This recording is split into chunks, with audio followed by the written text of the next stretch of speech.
Hello and welcome. I'm here to evaluate the research and production side of my A2 media coursework. I feel it uses forms and conventions of real media products by using the social realism drama conventionally. I used real locations. This is mostly due to the limitations I had with budget.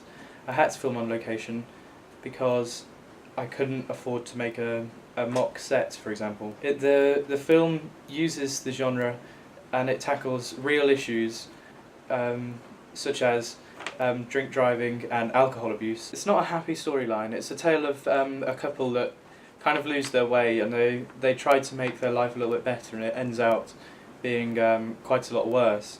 I've not used any complicated editing really, apart from the animation, which isn't complicated. It's just a simple animation, but I've used simple transition shots, simple cuts for transitions, and no real sound effects.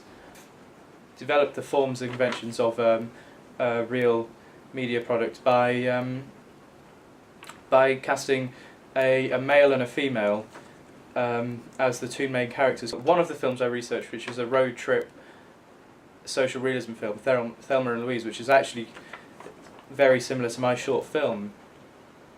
It only involves a same-sex friendship. I developed this into a couple that is in a relationship, again down to the limitations that I had, because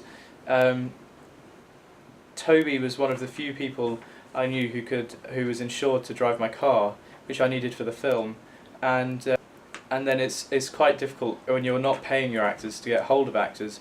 So I chose Hattie because I knew she could act well. She's in lots of plays and she's a very good friend of mine. This adds another element to the film. There's tension between the couple, and you can tell that their relationship isn't what it used to be, or it's not the perfect relationship, and it just, instead of just being friendship like in Thelma and Louise, or in fact in With Neverland, my favourite film, they're not just friends, there is something more there, and I think it's interesting for the viewer to have another sort of chemistry there, and I think that's a positive development that I've made there. I challenged the forms and conventions of real media products, more specifically genre, with the postmodern elements of my film. I'm studying postmodernism in the other section of my media work, and I thought it'd be good to practice what we've learnt. And I added in the bit that stands out mostly is the animation. I added this in again partly down to the limitations, because I couldn't actually crash my car. I couldn't afford to stage the car crashing and then pay for the repairs afterwards. So I thought of this idea that you could see what Hattie would see, and she'd be scared, and then it'd cut to Toby and he'd see, or Luke as he's known in the film, he'd see this sort of cartoon image that everything's fine, and then he crashes in the thing, and then it cuts to reality where they have actually crashed, and it was much easier to then stage a car crash that's already happened without damaging my car. The other postmodern element that I added in was the screaming at the start, which captures the viewer from the start. They want to know why there's these distress calls are being heard, and who's calling them and why. So I added this in to kind of, it's another postmodern element is hyperconsciousness. It plays around with the storyline, but it captures the viewer, and it makes them think. They have to think a lot more than if it was just all in one order. And the same screams are heard at the end. An active audience would recognise that and see where it links in. In the research stages, I used the internet a great deal to research into real media products and what their forms and conventions were, and I found this extremely useful.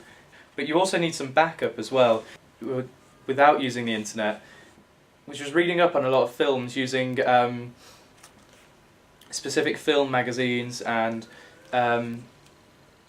and also watching DVDs of short films, of not just student films as well, all sorts of short films. I brought all this research together and kept it in one place on my blog. This helped a lot in the planning stages as well, because anywhere you are in the world with an internet connection, I can access my blog, including on my phone.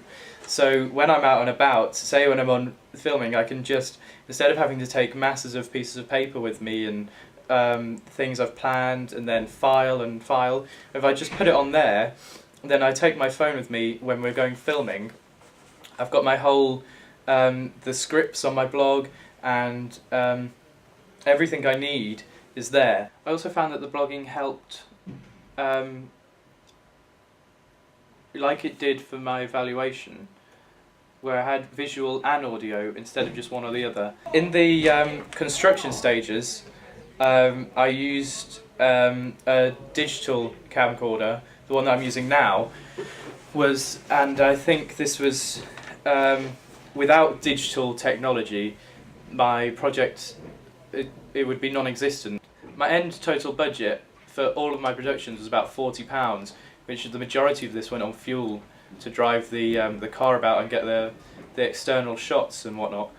And if it hadn't been for digital, I wouldn't have been able to afford, because I would have had to use film reel. The expense as well for film reel, I mean, I would have spent thousands, tens of thousands on film if I'd made the same mistakes and the camera had been running for as long as it had been when I made the film. And because I used digital, it came very easy when it came to constructing my ancillary tasks. I wasn't sure if he was actually going to get his arse into gear to come and take the picture for the poster with me, so I made this backup just by making a screenshot, and I wouldn't have been able to do that if I hadn't used digital technologies. And also, for when I made the review, I could just then import the screenshot into that, which is what they do in Empire magazine. They only have screenshots. They don't have pictures that have been sent to them. They make sure it's a screenshot of what they think represents the film, and this was very easy for me to then achieve. I used media technologies in the way for my evaluation, because I could then check my blog and see all the things I'd researched, all the posts I'd done and everything. It was very easy for me to then make notes, so I can do this and now make a digital commentary with a digital camera, and then import that into Final Cut again. And then it's much more useful to do it this way, because I can show you clips from my film, clips from the focus group, and I don't have to explain everything because you can see it for yourself. And it's much clearer then when it comes across of what I wanted to achieve and how I've achieved it. The key thing about using this media technology to make my evaluation is that it's visual and audio, not just one or the other, whereas in other ways it might be. Then when it came to the focus group, I asked them the question, if they saw the poster, what would they expect from the film?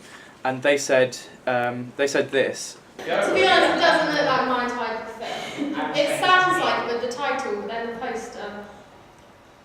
No. I agree. Like a British Star in Louise. Like a British comedy.